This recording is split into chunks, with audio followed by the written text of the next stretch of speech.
Welcome to the program Gyan Se Kalyan. Hello my dear friend.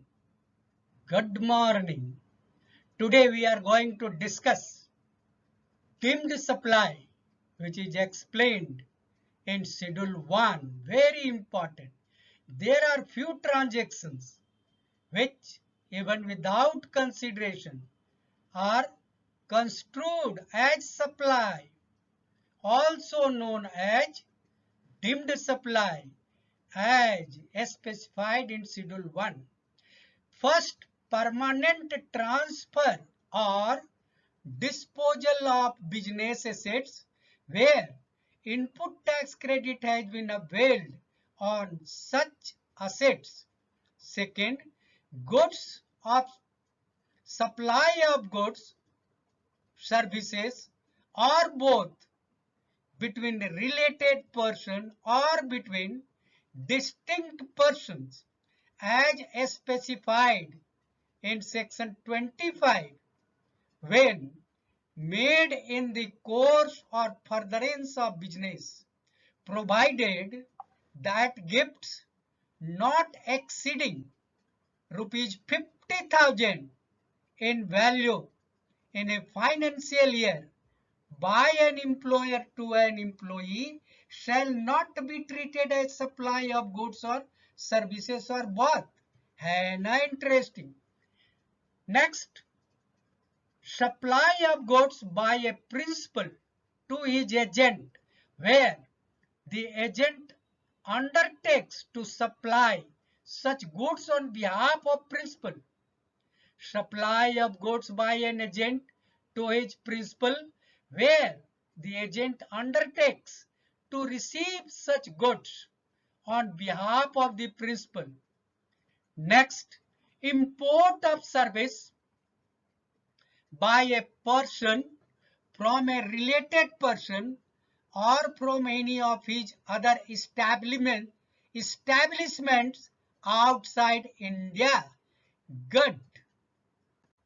Now come to the schedule 2nd. Here it is discussed whether an activity or transaction is a supply of goods or supply of services. This is the two very important component of the supply, that is goods or services. So first we are here taking supply of goods, transfer of title in goods, supply of goods, transfer of title in goods under an agreement where property in goods passes at a future date on payment of full consideration. Next, supply of goods, permanent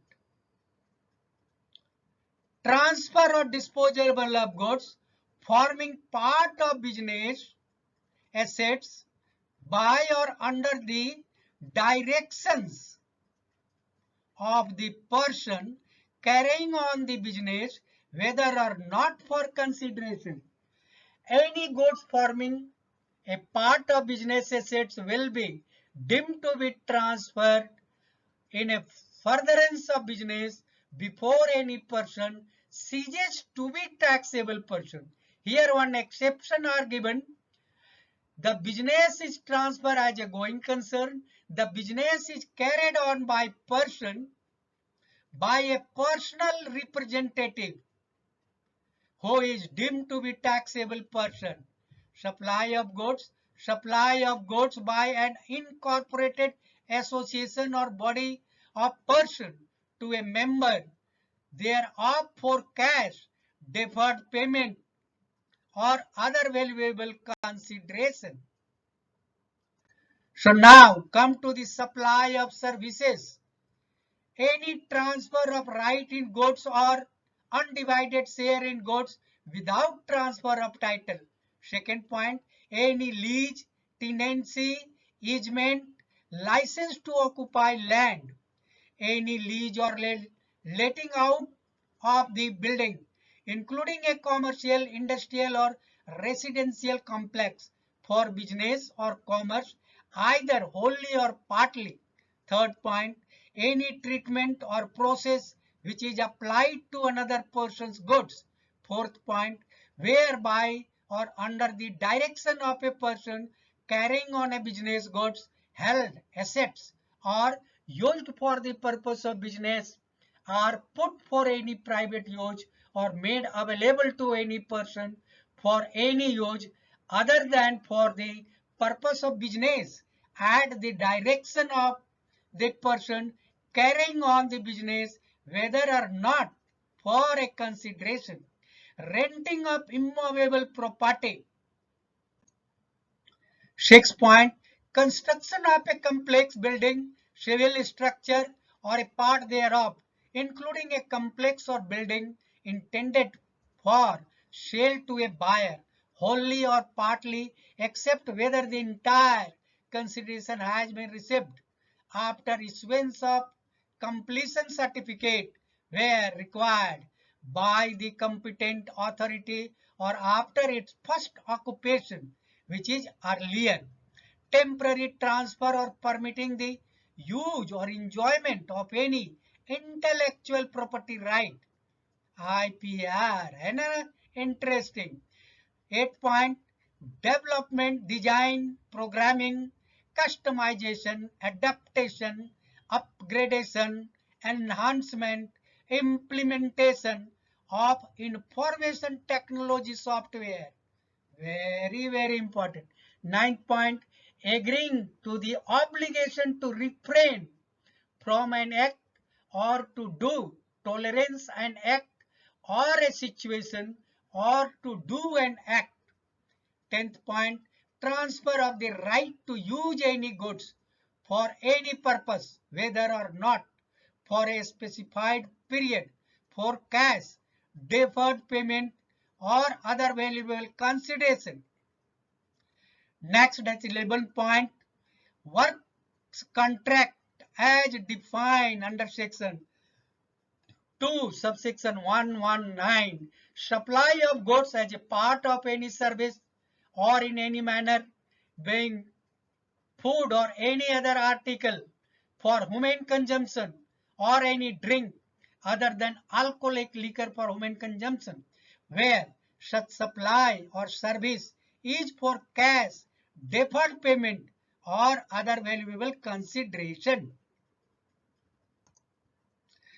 Now come to Schedule 3rd, Section 7 of the GST Act. There are few articles or activities which are especially not to be considered as supply. No supply, no GST. Remember this thumb rule.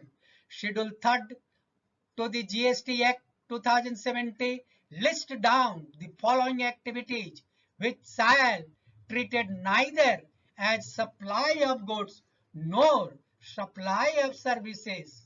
And interesting. Services by an employee to employer in the course of or in relation to employment. Services by any court or tribunal established under any law for the time being in force. Third, 3A, the functions performed by members of parliament, member of state legislative, that is MLA or MP, member of panchayat, member of municipalities, and members of other local bodies or authorities. 3B, the duties performed by any person who holds any post in pursuance of the provision of Constitution in that capacity. Or C, the duties performed by any person as a chairperson or a member or a director in a body established by the central government or state government or local authority and who is not deemed as an employee before the commencement of this clause. Now come to the next part. Activity or transaction which shall be treated neither as supply of goods nor as supply of services. Point number 4. Services of funeral, burial, crematorium, crematorium or mortuary, including transportation of deceased, sale of land, and subject to clause B of the paragraph 5 of schedule 3rd, sale of building. 6. Actionable claim other than lottery, betting and gambling. Here explanation is given. For the purpose of paragraph 2, the term court includes district court, high court and supreme court. And interesting. Yes, sir. Thank you very much. But do not forget to like it, subscribe it